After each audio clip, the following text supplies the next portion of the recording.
मेरा नाम डॉक्टर कृष्ण भरद्वाज है।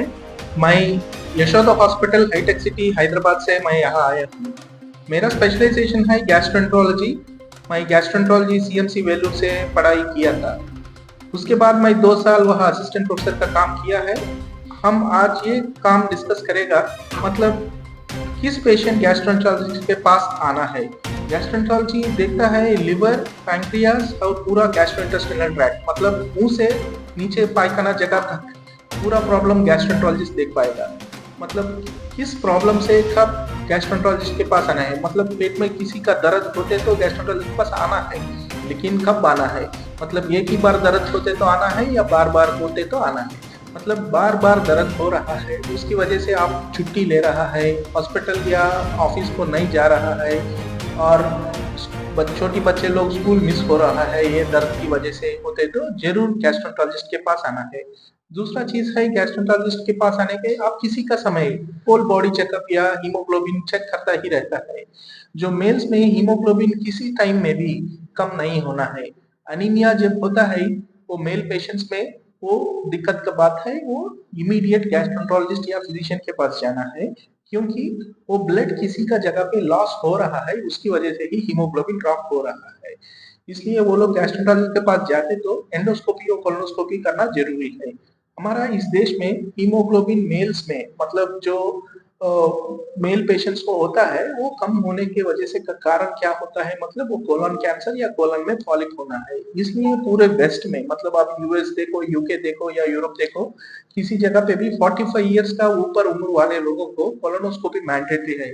उन लोगों का गवर्नमेंट वो मैंडेटरी कर चुका है, और उसका इंश्योरेंस कंपनी भी फ्री में कोलोनोस्कोपी कर सकता है। इस देश में हमको अलग अलग चीज बहुत इंपॉर्टेंट है वो करना है। मतलब मेल्स को अनीमिया होते तो उम्र को वजह से कुछ फायदा नहीं है, हर बार 45 का ऊपर होते तो कोलोनोस्कोपी करना जरूरी है, या अनीमिया होते तो जरूरी है। फिर फीमेल लोगों को क्या करना है, फीमेल में मेंसेस की वजह से हीमोग्लोबिन कम होने का मौका होता है। वो मेंसेस ठीक ठाक चल रहा है फिर भी हीमोग्लोबिन कम होते तो जरूर गैस्ट्रोएंटरोलॉजिस्ट के पास मिलना है। आप लोग बहुत सारी जगह पे देखता ही रहता है, मतलब फैटी लिवर आया है अल्ट्रासाउंड रिपोर्ट में, फैटी लिवर अभी पूरा दुनिया में वो फैटी लिवर का चक्कर जा रहा है। वो फैटी लिवर को क्या करना है, वो फैटी लिवर क्यों होता है, मतलब पूरी बॉडी में फैट जमा हुआ है, उसी वजह से फैट लिवर में भी जमा होता है, वो फैटी लिवर बोलता है। हर फैटी लिवर को क्या करना पड़ता है, दवाई देना है। मतलब हर फैटी लिवर को दवाई देने का जरूरत नहीं है। वो फैटी लिवर की वजह से लिवर फंक्शन टेस्ट में कुछ दिक्कत हो रहा है, एसजीओटी एसजीपीटी एलिवेट हो रहा है तो जरूर दवा देना है। क्यों देना है, फैटी लिवर छोड़ते तो क्या होता है, सब लोगों को पेट में फैट है, वो कोई दवा नहीं ले रहा है, क्यों लिवर के फैट को क्यों गोली लेना है।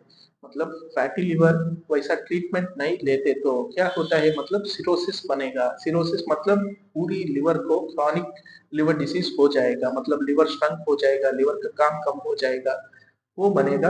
और उसके बाद लिवर में कैंसर भी बन सकता है। वो कितना साल में बाद बनेगा, 15 साल या 20 साल के बाद बनेगा।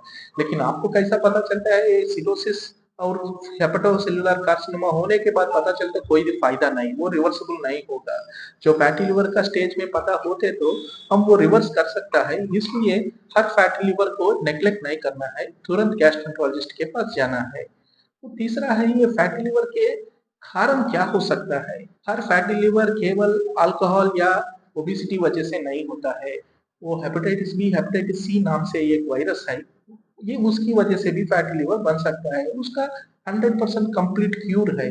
आपको किसी के कारण की वजह से हेपेटाइटिस सी वजह से फैटी लिवर हुआ है, हेपेटाइटिस सी की वजह से लिवर का बीमारी होते तो 12 हफ्ता दवा लेने से पूरा हेपेटाइटिस वायरस क्लियर हो जाएगा। वो दवा लेने से कंप्लीट क्यूर अभी है, वो ये क्यूर 10 साल या 15 साल का पहला नहीं था। अभी पूरा क्यूर करने के लिए मेडिसिन हमारे पास है। और हेपेटाइटिस बी के लिए भी वैसा ही है। हेपेटाइटिस बी, हेपेटाइटिस सी पूरी फैमिली में भी चेक करना पड़ेगा, क्योंकि वो एक से एक आदमी को कंटामिनेट पे ट्रांसमिशन हो सकता है।